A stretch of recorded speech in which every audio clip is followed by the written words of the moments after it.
So, Brian, I don't know how many times you get this question, but I get it all the time. Is it possible to change my set point?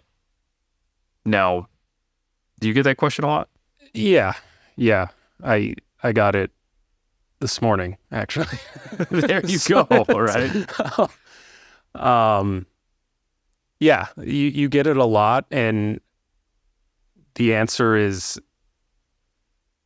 well, it's kind of yes and no. No, you can't change the fact that there is those ranges, that ranges is going to exist, and there's going to be a level of body fat that your body simply pushes back and doesn't like to get below. I think when a lot of people ask that, their hope, like the ideal answer for them would be, yeah, you can get shredded, reverse diet your way back up, and all of a sudden your set point's now at 8% body fat instead of 12.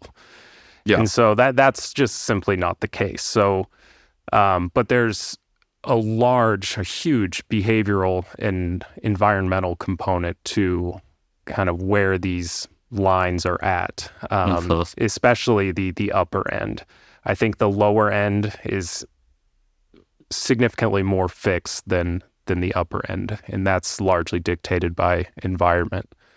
I had an athlete a few years ago who lived in Mississippi, and I remember I was trying to give him like a step count, to work with, and he's like, dude, nobody walks around here. Like there's nowhere to walk. It's miserable outside.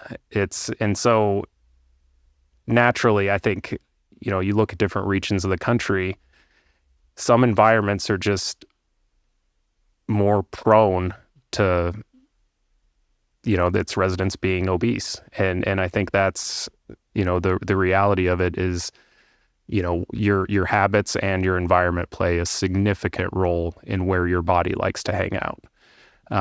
But it doesn't change the fact that there are those I don't want to say lines in the sand, especially on the upper end, but the lower end, it's always going to suck when you get below your lowest intervention point. No, that's perfectly well said. And I think it's important to clarify what goes on between that upper and lower intervention point. And that is, so to go back to your point, I completely agree that when people ask the question, can I change my body fat set point? You're typically, some people are just academically interested. And to answer that question, we're not 100% sure. We do think that, fat cell hyperplasia is a thing, and that the number of fat cells you have might have something to do with these genetic components of it, or physiological components of it, I should say, and that it is easier to observe, I'll say, the creation of new fat cells than it is the loss of fat cells. So if there is, and this kind of goes with the whole, we're better at defending one than the other, if that is true, that means we're probably more capable of changing our upper intervention point for the worse, or rather, more capable of changing our lower intervention point by pushing it higher than we are necessarily pushing it lower. But I think that's like the strict answer is we don't know. There's some hints that maybe it can change, but not in the way that we want of being able to reduce it. Even if you stay weight reduced for a long time, unfortunately, a lot of data on people who have lost a fair amount of weight, and until they regain a fair amount of that weight back, they stay experiencing adaptive thermogenesis, right?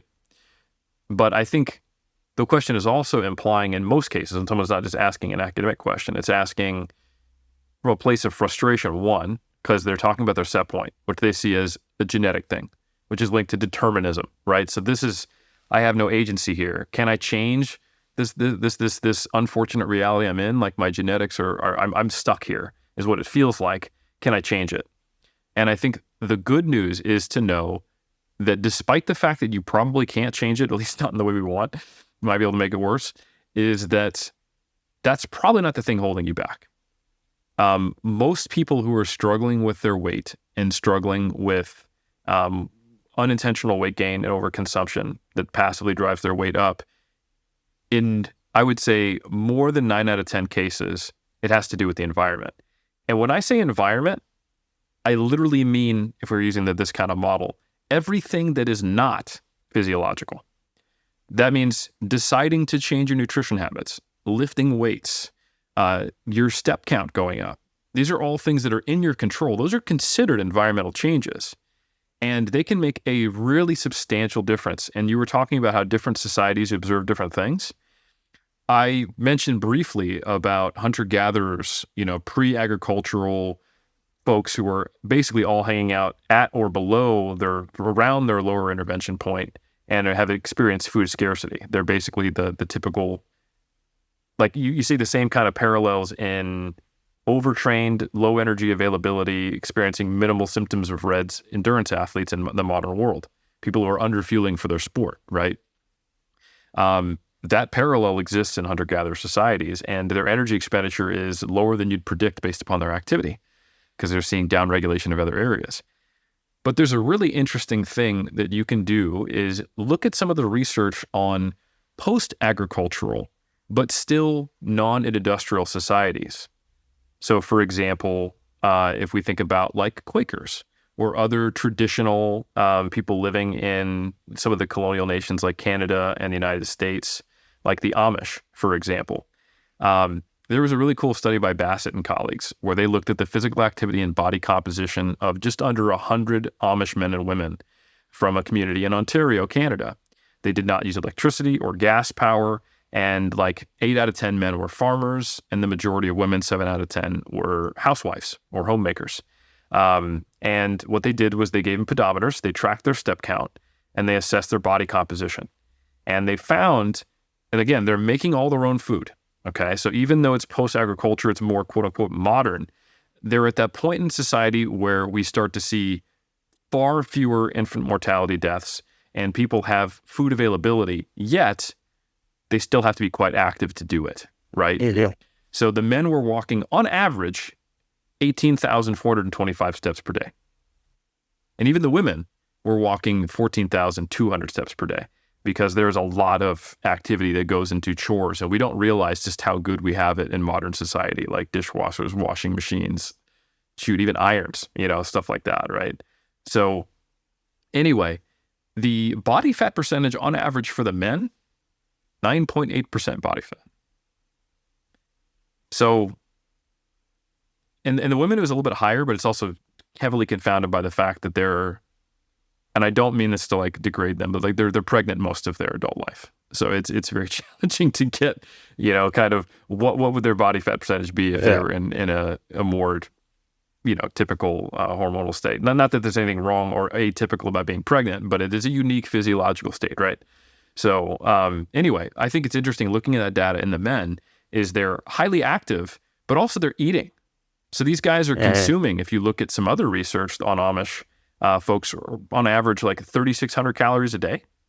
So it's a state of high energy flux, high food availability, but needing to do a lot of work to get it. And I think that's what our physiology is primarily more adapted to. If we think about the amount of time it took us to go from hunter-gatherer to agricultural, to then agricultural to industrial, that last little piece is only a couple hundred years of us being in a post-industrial society, right?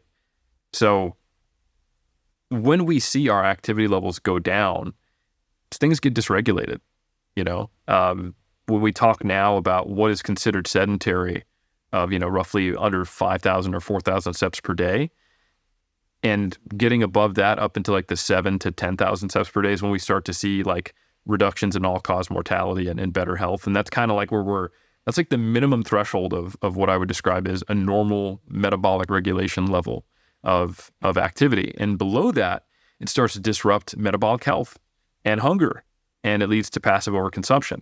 So I think it's helpful to understand that our body fat set points are actually a lot lower than maybe we realize on average, and that's not the issue, right?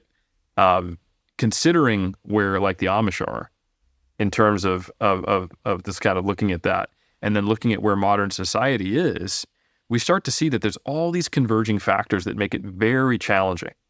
Even if you are trying to live the quote-unquote bodybuilding lifestyle, like I'll speak for myself, if I don't take 2 walks per day intentionally, I won't even get to 7,000 steps, Yeah.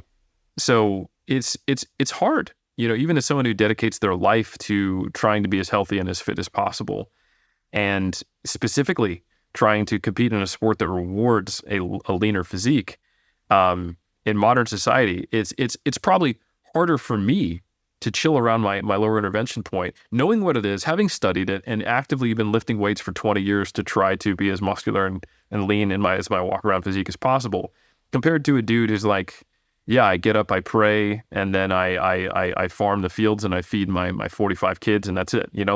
And I'm shredded all the time. Yeah. And I don't think about it at all. I eat butter, right? Yeah. I have baked goods and I drink full fat milk, Yeah. I think that's the environment is not doing us any favors at this stage. And I know for me, I'm the same way. If I don't make a concerted effort each day, today, time is it's 2, I'm at 2,000 steps right now.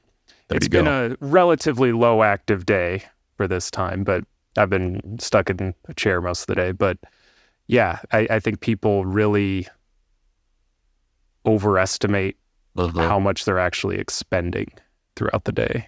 And it's a significant reduction. Absolutely.